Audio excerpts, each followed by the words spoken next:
नमस्ते। मेरे साथ नमस्कार। सतीश झा साहब हैं और बहुत दिनों बाद सतीश झा साहब के साथ मैं ये कार्यक्रम कर रहा हूँ। बीच में सतीश झा साहब की व्यवस्था ये थी कि वो एक अध्ययन और एजुकेशन में बहुत लगे हुए हैं।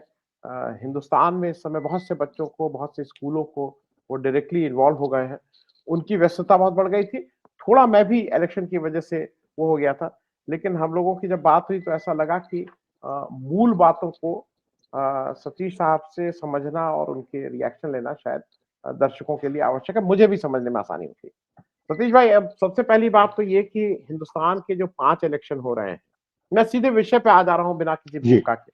जी, उसको कुछ लोग सेमीफाइनल बोल रहे हैं, कुछ लोग फाइनल बोल रहे हैं, लेकिन अहम है क्योंकि मुझे ऐसा लगता है कि बीजेपी से ज्यादा वो कांग्रेस के वजूद की लड़ाई है, क्योंकि अगर कांग्रेस, आप खुद सोचिए, अगर कांग्रेस इस इलेक्शन में अच्छा नहीं की तो फिर वो कांग्रेस, इंडिया गठबंधन, वो सब इफेक्टेड होगा। बीजेपी अगर जीतती हारती है तो उसके लिए अनदर इलेक्शन जैसा है। तो एक ओवरऑल जरा आपका एक वक्तव्य और टिप्पणी इन 5 इलेक्शन में, जो जो अच्छा, वो काफी इवनली डिस्ट्रीब्यूटेड है। मतलब हिंदी बेल्ट है, ईस्ट है, साउथ है, सेंट्रल इंडिया है। एक आपकी बेसिक इसके बारे में अंडरस्टैंडिंग। अगर इसको देखें आप एक तरह से तो अपने आप में एक छोटा-सा ये मिनी जनरल इलेक्शन है। लेकिन जो एक फ़र्क होता है राष्ट्रीय चुनाव में और जो क्षेत्रीय चुनाव में, वो फ़र्क हमेशा बना रहेगा। तो जनता हम देख रहे हैं एक तरह से देखें तो कंसिस्टेंटली चुनती है। जब राष्ट्रीय चुनाव आता है तो एक तरह से सोचती है और जब क्षेत्रीय चुनाव होते हैं या लोकल चुनाव होते हैं अलग तरह से सोचती है। ये सवाल मुद्दों का हो जाता है और उसके अलावा जिस तरह लोग प्रयास करते हैं उस चुनाव में वो अपनी बात समझाने का, कैसे अपनी बात रखते हैं, वो किस तरह से जो कॉन्टेक्स्ट बनाते हैं चुनाव का, वो तय करता है। ये मैं देख रहा था जब मैंने पहली बार चुनाव के बारे में सोचना शुरू किया 1980 के आसपास, 1978 के आसपास में, जब चरण सिंह की सरकार गिरने के पहले से जो शुरू किया, तो ये देख रहा था कंसिस्टेंटली कि जनता अगर मुद्दे साफ होते हैं तो बहुत साफ वर्डिक्ट देती है। तो मुद्दों को साफ करने का जो काम है वो भी नेतृत्व का काम है। कैसे अपनी बात रखते हैं, तो जिसकी बात जिस तरह प्रिवेल कर जाती है लोगों के दिमाग में, उस तरह बात होती है। लेकिन इस बार ये मुद्दा ये है कि हमने ऐसा कभी देखा नहीं कि लोगों ने अपना मन बना लिया हो कि यही आदमी ठीक है, बाकी सब गलत है। जैसे ट्रंप अमेरिका में है कि 35-40% लोग जो है उनको आप वो कुछ भी कह दें, वो गलत नहीं हो सकते। ऐसे ही चाहे वो भारतीय अमेरिका में रहने वाले हों, चाहे पढ़े लिखे हों, चाहे देश में हों, गांव में हों, शहर में हों, उनके मन में बन गया है कि कुछ मुद्दे ऐसे हैं कि जिन पे एक नेता जो आज स्थापित है वही सही है, बाकी कोई सही हो ही नहीं सकता। वो जो एक तिहाई ये सब मन बन गया है, उसमें आप कुछ कर नहीं सकते। अब मैं कल शाम की बात बता रहा हूँ, ये लोग ऐसे हैं जिनके पास हार्वर्ड में पोस्ट डॉक कर रहे हैं, जिन्होंने एमआईटी में पढ़ाई की है। तो मुझसे कहते हैं कि अगर आप भगवान श्री राम को नहीं मानते हैं तो आपसे बात नहीं कर सकते। ये बात अमेरिका तक पहुंच गई है। यहाँ तक आप देख रहे हैं इस हद तक जो है बंटवारा हो चुका है कि आपको आपके समझ को, आपके काम को, आपके योगदान को जांचने के लिए उसकी जो परख की कसौटी वो ये है कि आप भगवान श्री राम को पहचानते हैं कि नहीं। अगर उस बात पे लड़ाई होगी तो देश का जो वर्डिक्ट एकदम अलग होगा। लेकिन अगर वो बात मुद्दों की लड़ाई होगी तो बात अलग होगी। तो एक मान लीजिए कि एक तिहाई जो है वो तो स्थापित हो चुका है कि देश के एक स्थापित नेता के साथ है। उसके बाद आप कितनी जगह दे सकते हैं, खींच सकते हैं, ये जो है नए नेता की बात होगी। तो मुझे लगता है जो मैंने तेलंगाना में जाकर देखा, जो मुझे लगा, मैंने पूछा, बात की, केसीआर केटीआर के लोगों से बात की, दूसरी पार्टी, मुझे लग रहा था केसीआर केटीआर मानते नहीं कि वो हारने वाले हैं। मुझे लग रहा था लोगों से बात करके कि उनके पास कोई जगह नहीं बची है। इतना फर्क है। अगर आप लोगों से बात कीजिए तो वहां पे केसीआर केटीआर की जगह पे ये मुद्दा श्री राम का नहीं है, लेकिन राजस्थान में मुद्दा है। कुछ जगहों पे ऐसा है। तो जहां जो नरेंद्र मोदी की जो बातें हैं वो विकास की, गवर्नेंस की, जो तमाम चीज जरूरतें की, उनकी उनकी बातों को मंदिर पर लाके छोड़ दिया है, धर्म पर लाके छोड़ दिया है। जैसे हमारे यहाँ लोग कहते हैं कि कभी भी किसी भी सभ्य वातावरण में, किसी पार्टी में, किसी धर्म और राजनीति को छोड़ दीजिए, तो यहाँ पे धर्म और राजनीति में उन्होंने बांट दिया है सीधे, उसकी कसौटी तय कर दी है। एक तरफ भगवान हो गए हैं, एक तरफ वो जिनको पता ही नहीं थे 370 क्या होती है उसी की बात करते हैं, और सिर्फ दूसरे एक धर्म की बात करते हैं।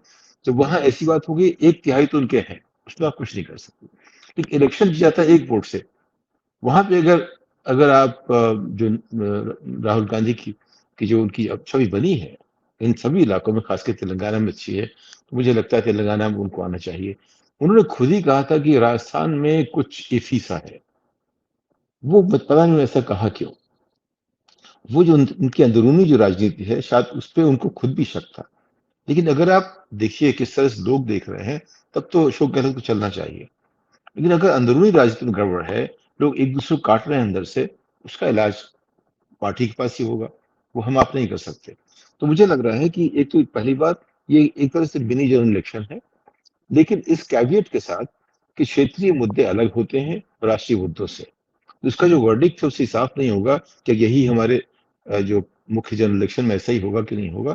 जो अगर हम चुनते हैं नेता देश के लिए, तो ऐसा होगा कि नहीं, उसमें मुझे शक है।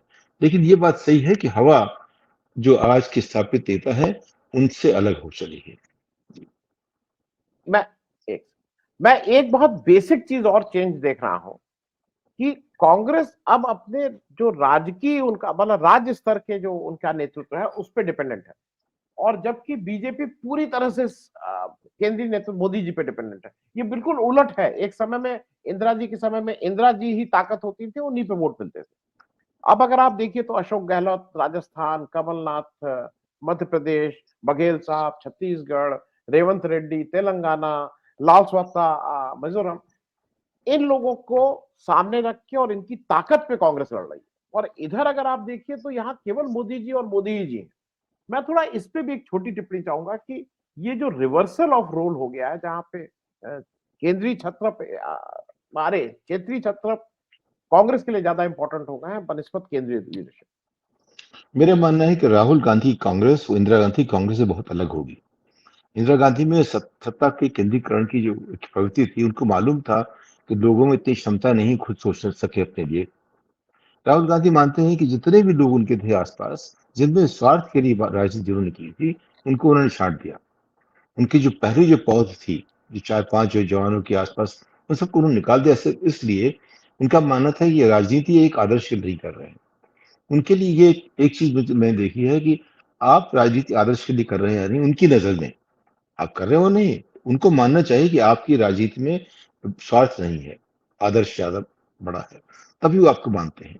और किसी वजह से मैंने देखा है कि एक समय से अशोक गहलोत का उनका रास्ता बनता चला गया था। ये बात कर रहा हूँ 1970 के आसपास, सॉरी 2010 के आसपास देखा था कि अशोक गहलोत के साथ किसी ने थोड़ा सा राहुल गांधी का एक कहीं ना कहीं समीकरण बनती जा रही थी। मन सारी बातें मन की है। जो जवान लोग थे उनको हटाना पड़ा सभी को। सिर्फ सचिन पायलट बचे हैं, उनको अगर जगह नहीं दी गई पूरी तरह, उसके लिए कि उनको भी कहीं विश्वास पूरी तरह नहीं है कि ये सिर्फ आदर्श के लिए नहीं, स्वार्थ के लिए लड़ रहे हैं, ऐसा उनको लगता है। तो मुझे लगता है राहुल गांधी की कांग्रेस अलग होगी इंदिरा गांधी से। इंदिरा गांधी ने पूरा केंद्रीकरण किया, और वो चुनना चाहते थे कहाँ कौन रहेगा। राहुल चाहते हैं कि लोकल नेता बड़े हों और सामने उभरे, और उनको कंट्रोल कैसे करते हैं वो उनके ऊपर डिपेंड करेगा। अब देखिए, जो गहलोत ने जब उनको कहा गया लड़ने के लिए, जिस तरह से उन्होंने अपनी जगह बनाई, निकल गए, कन्नी काट गए, वो अपने आप में एक काफी मैच्योर राजनीतिक कैलकुलेशंस थी, या जो भी उन्होंने किया उसमें निकलना आसान नहीं था, लेकिन वो निकल गए और फिर भी वहां स्थापित हैं। तो यानी कि उन्होंने कुछ चीजें ऐसी की हैं जो कि राहुल गांधी के नजर में राजनीतिक जो चाहते हैं एक आदर्श या मूल्य, उस पे वो खरे उतरे अशोक गहलोत। हर जगह कोशिश वो यही कर रहे हैं कि लोग ऐसे हों जो आदर्शवादी हों, और जो जिनमें नेतृत्व की क्षमता हो, जो खड़े हो सके, लड़ाई कर सके, पर बड़े मुद्दों के लिए लड़े। तो ऐसा कुछ लोगों ने स्थापित किया, उस पर चल रहे। कमलनाथ ने ऐसा किया है कि नहीं, उनकी क्षमता काम करने की ये सबको मालूम है। अब उन्होंने अगर वो समीकरण स्थापित कर लिया है कि मैं भी स्वार्थ के लिए नहीं लड़ रहा, मुझे कोई आवश्यकता इस तरह की नहीं है, मैं सिर्फ पार्टी के लिए या आदर्श के लिए लड़ रहा हूँ, तो स्थापित होंगे। तो ये जो फर्क है, ये व्यक्तित्व का फर्क है। नेता का व्यक्तित्व ऐसा हो गया है। अब देखिए, राहुल गांधी इंदिरा गांधी तरह कभी नहीं होंगे। कोशिश करते हैं बातचीत करने की, हर मुद्दे को लाते हैं आखिरी आदमी के पास, किस तरह से उनकी कोशिश तो वैसी है। अब ये गवर्नेंस के बाहर रह के ऐसी कोशिश है, गवर्नेंस अंदर ऐसी होगी नहीं, वो बात की बात है। तो एक तरह से देखिए तो ये जो है व्यक्तित्व का फर्क है जी। मैं सतीश जी एक चीज और समझना चाहूंगा, क्योंकि इसको लेके इधर हिंदुस्तान में खूब चर्चा चल रही है। वर्ल्ड कप फाइनल होता है और उसकी वो एक अलग इशू है, क्योंकि मेरे हिसाब से वर्ल्ड कप फाइनल को अहमदाबाद नहीं करना चाहिए था। स्टैब्लिश सेंटर हमारा वानखेड़े या ईडन गार्डन था। आप लंदन में, अगर इंग्लैंड में कोई फाइनल होता है तो लॉर्ड्स में होगा, सबका अपना अपना फिक्स है। लेकिन हम लोग उसको अहमदाबाद ले गए, वो एक अलग बात है। वर्ल्ड कप में मोदी जी की एंट्री होती है और मोदी जी पूरी तैयारी के साथ जाते हैं, अपनी वर्दी भी वैसी सिलवा के जाते हैं। ऐसा कहा जा रहा है कि राजस्थान में तो पोस्टर वोस्टर बन के तैयार थे, होर्डिंग बन के तैयार थे। और फिर वहां भारत बहुत अच्छे, मतलब इनिशियल 10 मैचेस लगातार जीतने के बाद भारत वहां हार गए। वो उसका दिन नहीं था, वो मैं उस खेल पे नहीं जा रहा हूं। फिर मोदी जी ड्रेसिंग रूम में कैमरा ही लेके घुस गए, ये सब हुआ। अब एक टर्म वहां से शुरू हुआ जो स्व उसको उसको ना किसी ने स्पॉन्सर किया था, ना किसी ने उसको वो कहा था। एक टर्म वहां से आया, पनौती। इनफैक्ट वो अपने आप उस पर चलने लगा। इसको लेके मैं इसलिए बात कर रहा हूं कि मोदी जी ने जब 2014 में कहा था, उन्होंने बार बार कहा था मैं नसीब वाला हूं। और वो जनता से पूछते थे आपको नसीब वाला चाहिए, आपको वो इनडायरेक्टली ये कहते थे कि ये सब बदनसीब लोग। तो आज जब उनको पनौती जनता कह रही है, जिसको कहीं से भी कांग्रेस स्पॉन्सर्ड नहीं है, जैसे पप्पू को तो कांग्रेस, तो इसमें इतना क्यों चिढ़ना है? उसको इसी का नोटिस भी करवा दे रहे हैं, उसको वो भी करवा दे रहे हैं। मैं थोड़ा इस पे भी आपका, भाषा आप अपनी खराब करिए और उसके बाद जब आपको कोई कुछ आपके ऊपर लग जाए तो आप उस पे हल्ला मचाने लगिए। मैं थोड़ा इस पे भी आप पे समझना चाहता देखिए, नरेंद्र मोदी के साथ एक बहुत साफ समझ है कि जो हर चीज की कसौटी मैं हूं, जो मैं कहता हूँ वो ठीक है, जो और कहते हैं वो गलत है। चाहे वो बात अच्छी हो, साफ हो, शुद्ध हो, तथ्य परक हो ना हो। पहली बात। दूसरा ये है, हर चीज इलेक्शन जीतने के लिए होती है। आपने कभी देखा नहीं होगा कि खेल का इस्तेमाल इस तरह से चुनाव लड़ने के लिए, चुनाव अपनी जगह बनाने के लिए एक प्रधानमंत्री इस तरह खेल से जुड़ेगा, ऐसा कहीं होता नहीं है। अमेरिका में भी नहीं होता। ठीक है, अगर आप गए जॉर्ज बुश गया देखने के लिए, खेल खेलने के लिए, वो इलेक्शन करवाने नहीं गया। वो इसलिए गया कि राष्ट्रपति था और लोगों ने बुलाया, वो एक उसने गेंद फेंकी, हो गया काम। लेकिन इस तरह से जानबूझ के एक सामरिक उसको जगह देना खेल कूद को, वो रेल भाई के साथ उन्होंने देखा शुरू से किया है, गुजरात से किया। मुझे उनकी बात याद आ रही, करीब 2003-4 के आसपास की है। तो उन्होंने कहा कि ये अगर किसी पार्टी में जाने का 5 करोड़ लेते हैं, मैं भी क्यों नहीं दूं। मैं भी तो मेरी भी तो फेस वैल्यू है। वो फेस वैल्यू के लिए जो एक्टर लेते हैं करोड़ या 5 करोड़, मैं भी लूंगा। जो देंगे उनके पास जाऊंगा। इस तरह से उन्होंने पार्टी का फंड मजबूत किया। वो तरीके निकालते रहते हैं कि कैसे जो लोकप्रियता है उसको कैश किया जाए, नंबर एक। नंबर कोई ऐसा जिससे कि जनता जुड़े, चाहे वो फिल्म हो चाहे खेल कूद हो। दोनों का राजनीतिकरण जितना मोदी के जमाने में हुआ है, इतना पहले कभी नहीं हुआ था। पहले सरकार किसी एक फिल्म को कोई एक पोजीशन लेती थी, ये ठीक नहीं है या ये ठीक है इसको हम माफ कर देंगे टैक्स, ये ठीक नहीं है इसको बंद बंद कर देंगे। लेकिन प्रमोट करना एक फिल्म को इस हद तक कि यही देश की जो एक कॉन्शियसनेस है, उस हद तक जैसे उन्होंने किया अग्निहोत्री फिल्मों के साथ, या रनावत के नाम पर इस तरह से बात होती रहती है, या खेल कूद की बात हुई। तो ये नयन भाई की अपनी व्यक्तिगत जो है, जिससे भी जनता जुड़ सके उसको जोड़ो, और खेल को और मनोरंजन को, दोनों को। जितने भी आप देखें, जैसे राजीव शुक्ला है कांग्रेस पार्टी में, या इन लोगों ने मान लिया है कि ये सबसे बड़े मनी स्पिनर भी है और ये राजनीति के लिए बहुत जरूरी भी है। तो इतना जो राजनीतिकरण सिनेमा का या मनोरंजन का और खेल का किया गया है, ये जानबूझ के इसलिए कि धर्म, राजनीति, मनोरंजन और खेल कूद, ये इनके 4 स्तंभ बन गए हैं कायदे से देखिए तो। उस पे जो है काफी एक स्थायी एक मेज बना दी गई है राजनीति की, जिनका प्लेटफॉर्म बन गया है। तो ये उसका हिस्सा है। जो उन्होंने किया अपने आप में, वो गलत है कि सही है, ये हमें सोचना पड़ेगा। एक विश्लेषक की तरह से देखें, मूल्यों की तरह से देखें तो मुझे गलत लगता है।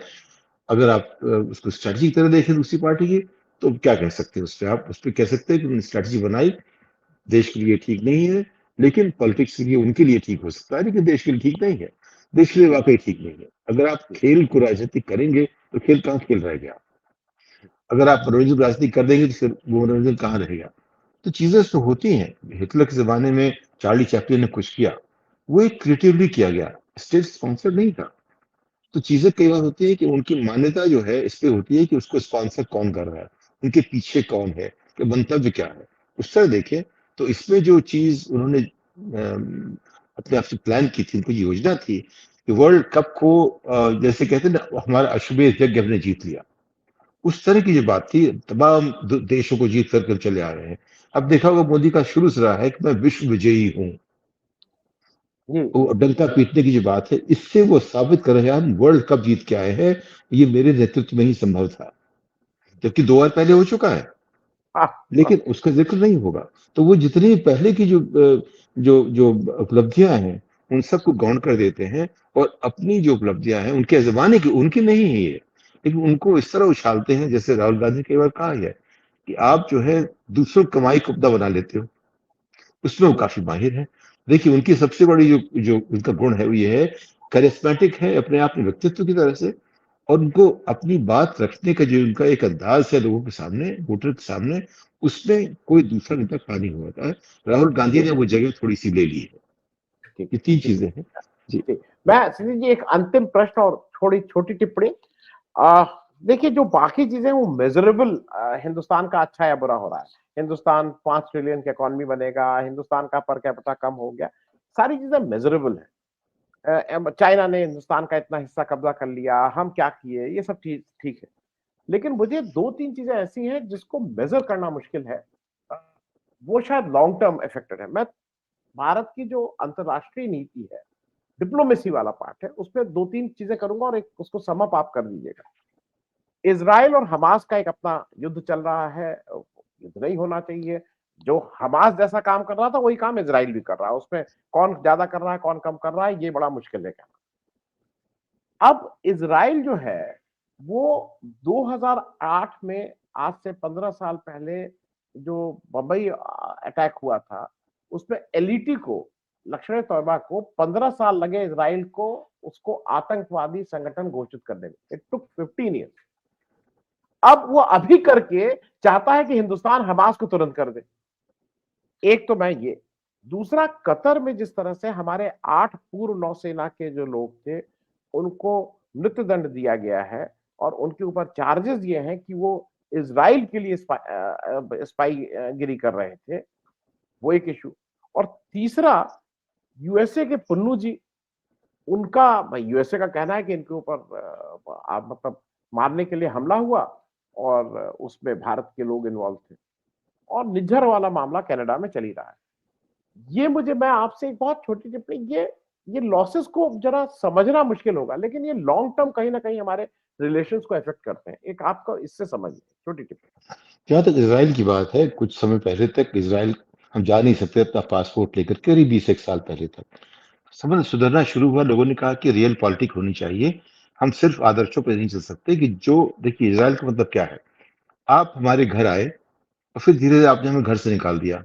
फिर मैं आपके गार्डन पहुंच गया, आपने वहाँ पानी देना बंद कर दिया, फिर आपने खाना देना बंद कर दिया, बेसिक, और फिर निकलने की जगह रास्ते बंद कर दिए, और फिर हमें पीटना शुरू किया। और जब मैं कहता हूँ कि तो मैं आपके ऊपर छोटा पत्थर फेंक लूँ तो आप कहते हैं मैं आतंकवादी हूँ, और आप मुझे बंदूक से मारो तब भी आप आतंकवादी नहीं कहलाते। तो मेरा जो अपना मानना है कि अमेरिका की शह पे इसराइल को एक आतंकवादी राज्य मानने के लिए यूरोप भी तैयार है, लेकिन अमेरिका के दबाव की वजह से कर नहीं पाते वो लोग। यूरोप में जो आमतौर पे सोच है डेमोक्रेसी की, रिपब्लिकनिज्म की, या जो गवर्नेंस की, उसकी आधार पे इसराइल को आतंकवादी राज्य माना जाएगा, ऐसा लोगों में, बहुत लोगों में ऐसा मानना है। लेकिन चूंकि अमेरिका के साथ चलना पड़ता है, अमेरिका में राष्ट्रपति की हिम्मत नहीं है कि वो इसराइल के खिलाफ चला जाए, क्योंकि उनके पास एक काफी बड़ा एक कॉन्स्टिट्यूंसी यहाँ पे इस देश में है, जिसको लेकर के अमेरिका का राष्ट्रपति उससे अलग नहीं हो सकता। तो ये जो है इसराइल को मालूम है, इसराइल डांट सकता है, धमकी दे सकता है अमेरिका के राष्ट्रपति को, उल्टा नहीं हो सकता। तो उसकी वजह से जब भारत से जो कोशिश की नरेंद्र मोदी ने अच्छा संबंध बनाने के लिए, इसराइल से उनको घबराना पड़ा। उसका फायदा ये हुआ जो आपने देखा, पेगासस देखा, लेकिन गौतम अडानी के हाईफाई पोर्ट पे देखा, ये सब सारी बातें जो हो रही थी उसमें काफी जो देश की जितनी राजनीतिक नीतियां बन रही है, जो अडानी परख नीतियां है, उसका हिस्सा इजराइल है। जो अमेरिका परख नीतियां थी, उसका हिस्सा इजराइल है। तो उससे जुड़ना पड़ा उनको। उसमें जो है नेतन्याहू जो उनकी समीकरण बनी, उसमें कई सारी चीजें हुई। आज की तारीख में जो लोग डिप्लोमेट्स हैं और जो अंतर्राष्ट्रीय चीज देख रहे हैं, वो सब मानते हैं कि भारत अपने आप में वो टैक्टिक्स अडॉप्ट कर रहा है जो ये सोचता था कि अमेरिका वगैरह करते थे कि हम किसी को कहीं भी जाके मार देंगे। ये हमारी जो एक दबी हुई जो नीति का हिस्सा बन गया है। तो जो ट्रूडो अगर कहते हैं, उसको आप हल्का मत लीजिए। वो इसलिए नहीं कह रहे उनको अपनी लोकल राजनीति करनी है। वो जी अमेरिका ऐसा कह रहा है तो इसलिए नहीं। ये चीजें तथ्य की हैं। जो अमेरिका में जो पाकिस्तान में जो आप हत्याएं सुन रहे हैं, तो जितनी भी हुई है, उनके पीछे भारत के हाथ के बारे में काफी लोग आश्वस्त हैं। हम लोग के पास कोई डेटा तो नहीं है, लेकिन अगर आप बात करें, सब यही मानते हैं कि जो ट्रूडो ने कहा, जो अमेरिका कर रहा है, वो सच है। और अमेरिका भारत ने एक ऐसी पोजीशन ली हुई है कि हम अपने विरोधियों को जहां भी जाएंगे वहां मारेंगे, घर में घुस के मारेंगे। ये जो उन्होंने कहा था, ये कोई सिर्फ एक बंदर भपकी नहीं थी, ये उनकी जी एक स्ट्रेटजी का हिस्सा बन गया है। एक तो वो है। दूसरा ये जो बात आई हमास वगैरह की, किसी को एक मान्यता देना या ना देना, ये जो बातें हैं, ये कूटनीति की जो एक लंबी सोच होती है, उससे निकलती है। इज़राइल को हमें स्वीकार करने में भी करीब 50 साल ज्यादा लग गए। हम शुरू से मानते थे कि इज़राइल की जगह जो ऐसी है, वो गलत जगह पर खड़ा है। हमारी समझ बदली नहीं है, लेकिन हर नेता ने उसको बदल दिया है कि हम इज़राइल ठीक है, बाकी सब गड़बड़ है। ये एक पोजीशन है, इसमें सही गलत कुछ नहीं होता। इसमें सिर्फ सत्ता की समीकरण कहाँ पे हम बैठना चाहते हैं, वो है। आदर्श नहीं है इसमें। आदर्श देखिए आप, तो पैलेस्टीनियंस भले गरीब हैं, भले कमजोर हैं, पास कुछ नहीं है, लेकिन अगर आप आदर्श देखेंगे तो उनके साथ खड़ा होना पड़ेगा आपको। अगर आप राजनीति देखेंगे तो आप इज़राइल किसी को समर्थन कर सकते हैं। अगर एक गरीब और अमीर के बीच में झगड़ा होता है, तो आमतौर पर लोग क्या करते हैं, मुझसे भी लोग कहते हैं भाई उसके पास ज्यादा पैसे, मुझके साथ काम करूंगा, गरीब छोड़ देते हैं। ये हालत हो रही है फलस्तीन के साथ आज की तारीख में। तो जो हमारी जो राजनीति है, ये हम मानना पड़ेगा, जो ट्रूडो और अमेरिका अगर कहते हैं कोई बात साफ जोर से कहते हैं, जो आमतौर पर कहेंगे ही नहीं, तो उसके पीछे जो तथ्य वो यही है कि भारत ने एक पोजिशन ले ली है कि घर में घुस के मारेंगे और उसका हम जिक्र भी नहीं करेंगे। तो ये आप समझिए कि भारत की जो स्ट्रैटेजी है वो बदल रही है। और जितनी आपने हत्याएं सुनी है पाकिस्तान में, जो दिख रहा है, इन सब के पीछे लोग कहते हैं कि भारत का हाथ है।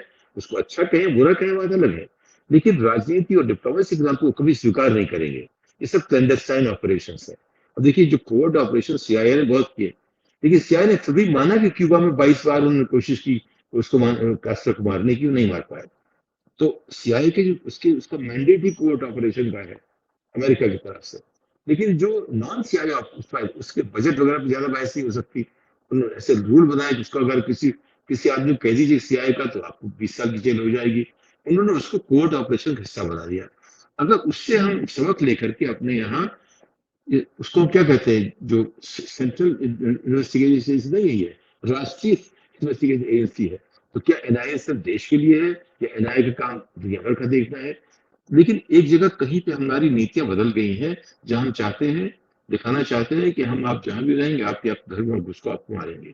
सही गलत है, ये बड़ी बहस है।